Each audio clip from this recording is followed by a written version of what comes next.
ಪ್ರಜಾಪ್ರಭುತ್ವವನ್ನು SIR ಮುಖಾಂತರ ನಿರ್ನಾಮ ಮಾಡ್ತಾರೆ. ಪ್ರಕ್ರಿಯೆಯಲ್ಲಿ ಏನೇ ಲೋಪ ಇದ್ರೂ BLOಗಳೇ ಹೊಣೆ. ಇವಾಗಿನ ತನಕನೂ ಕೂಡ ಒಬ್ಬರ ಬಗ್ಗೆ FIR ಹಾಕಿಲ್ಲ. ದಯವಿಟ್ಟು ನೀವು ರಾಜೀನಾಮೆ ಕೊಟ್ಬಿಡಿ. ಮುಸಲ್ಮಾನರ ಮತದಾರರ ಸಂಖ್ಯೆ ಜಾಸ್ತಿ ಮಾಡೋದಕ್ಕೋಸ್ಕರ ನೇರವಾಗಿ ಕಾಂಗ್ರೆಸ್ ಸರ್ಕಾರ ಒಂದು ಕುತಂತ್ರ ಮಾಡ್ತಾ ಇದೆ. ಹಲವೆಡೆ ಒಂದೇ ಧರ್ಮದ SIR ಫಾರಂಗಳನ್ನು ಶಾದಿ ಮಹಲ್, ದರ್ಗಾ ಹಾಗೂ ಮದರಾಸಗಳಲ್ಲಿ ವಿತರಿಸಲಾಗುತ್ತಿದೆ ಎಂದು ಮಾಜಿ DCM KC ಈಶ್ವರಪ್ಪ ಆತಂಕ ವ್ಯಕ್ತಪಡಿಸಿದ್ದಾರೆ.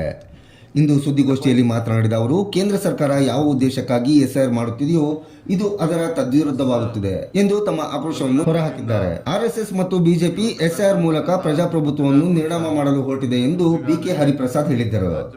ಕೆಪಿಸಿಸಿ ಅಧ್ಯಕ್ಷ ಸಿದ್ದರಾಮಯ್ಯನವರು ಕೂಡ SIR ವಿರುದ್ಧ ಕಠೋರ ಪದಗಳ ಬಳಕೆ ಮಾಡಿದ್ದರು. ಆದರೆ ರಾಜ್ಯದಲ್ಲಿ ಬುರ್ಕಾ, ಟೋಪಿ ಹಾಕಿಕೊಂಡು ಒಂದು ಸಮುದಾಯದವರನ್ನು ಕಾಂಗ್ರೆಸ್ನವರು SIR ಫಾರ್ಮ್ ಭರ್ತಿ ಮಾಡುವ ಮೂಲಕ ಮತದಾರರ ಪರಿಷ್ಕರಣೆ ಮಾಡುತ್ತಿದ್ದಾರೆ. ಇದು ಹಿಂದೂ ಮತದಾರರ ಸಂಖ್ಯೆಯನ್ನು ಕಡಿಮೆ ತೋರಿಸಲು ಹಾಗೂ ಮುಸಲ್ಮಾನರ ಸಂಖ್ಯೆಯನ್ನು ಹೆಚ್ಚಾಗಿ ತೋರಿಸುವ ಯತ್ನವಾಗಿದೆ ಎಂದು ಮಾಜಿ ಉಪಮುಖ್ಯಮಂತ್ರಿ KS ಈಶ್ವರಪ್ಪ ಗಂಭೀರವಾಗಿ ಆರೋಪಿಸಿದ್ದಾರೆ. ಇಷ್ಟೆಲ್ಲ ನಡೆಯುತ್ತಿದ್ದರೂ ಚುನಾವಣಾ ಆಯೋಗ ಏನು ಮಾಡುತ್ತಿದೆ?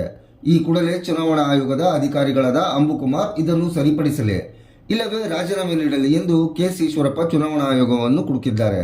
ಕೆಪಿಸಿಸಿ ಅಧ್ಯಕ್ಷರಾಗಿದ್ದಂಥ ಹರಿಪ್ರಸಾದ್ ಅವರು ಮಾಜಿ ಮುಖ್ಯಮಂತ್ರಿಗಳಾದ ಸಿದ್ದರಾಮಯ್ಯನವರು SIR ಬಗ್ಗೆ ತುಂಬಾ ಕಠೋರವಾದ ಪದಗಳು ಬಳಸಿದ್ರು. RSS ಬಿಜೆಪಿಯವರು ಪ್ರಜಾಪ್ರಭುತ್ವವನ್ನು SIR ಮುಖಾಂತರ ನಿರ್ನಾಮ ಮಾಡ್ತಾರೆ ಅನ್ನೋಂಥ ಮಾತು ಕೂಡ ಹೇಳಿದ್ರು. ಸಾಮೂಹಿಕ SIR ಶಿಕ್ಷಾರ್ಹ. ಮನೆ ಮನೆಗೆ ಭೇಟಿ ನೀಡಿದರೆ ಮಾತ್ರ ಅಧಿಕೃತ. ಒಂದೇ ಕಡೆ ಫಾರ್ಮ್ ವಿತರಣೆ ಅಪರಾಧ. ಪ್ರಕ್ರಿಯೆಯಲ್ಲಿ ಏನೇ ಲೋಪ ಇದ್ರೂ BLOಗಳೇ ಹೊಣೆ.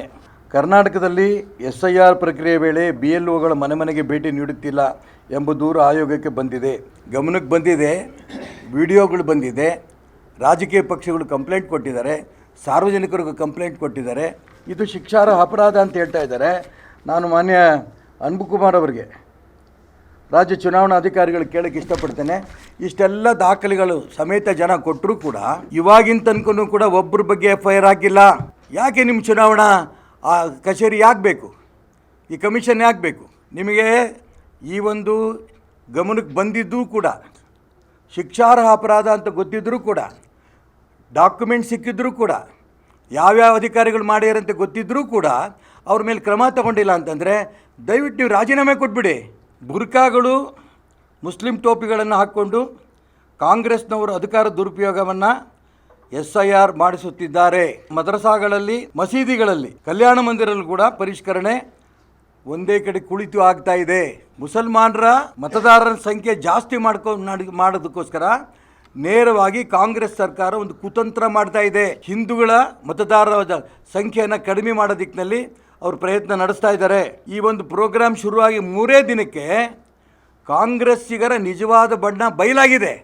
ಪ್ರಜಾಪ್ರಭುತ್ವದ ಧ್ವಂಸ, ಸಂವಿಧಾನಕ್ಕೆ ಕುತ್ತು, ಇದನ್ನು ಹೇಳ್ತಾ ಇದ್ದಂಥ ಕಾಂಗ್ರೆಸ್ಸಿಗರು, ನಾವು ಅವತ್ತು ಕೇವಲ ಘೋಷಣೆಗಳಿಗೆ ಹೇಳಿದ್ವಿ, ನಾವು ಅದೇ ಬದುಕು ನಾವು ಮಾಡೋರು, ಸಾಕ್ಷಿ ಸಮೇತ ಸಿಕ್ಕೊಂಡಿದ್ದೀವಿ, ಮಸೀದಿಗಳಲ್ಲಿ ಸಿಕ್ಕೊಂಡಿದ್ದೀವಿ, ಮದ್ರಸಾಗಳಲ್ಲಿ ಸಿಕ್ಕೊಂಡಿದ್ದೀವಿ, ಸಾಮೂಹಿಕವಾಗಿ ಮಾಡಿಬಿಟ್ಟಿದ್ದೀವಿ. ಹಾಗಾಗಿ ರಾಜ್ಯದ, ದೇಶದ ಜನರ ಕ್ಷಮೆಯನ್ನು ಕಾಂಗ್ರೆಸ್ ನಾಯಕರು ಕೇಳಬೇಕು.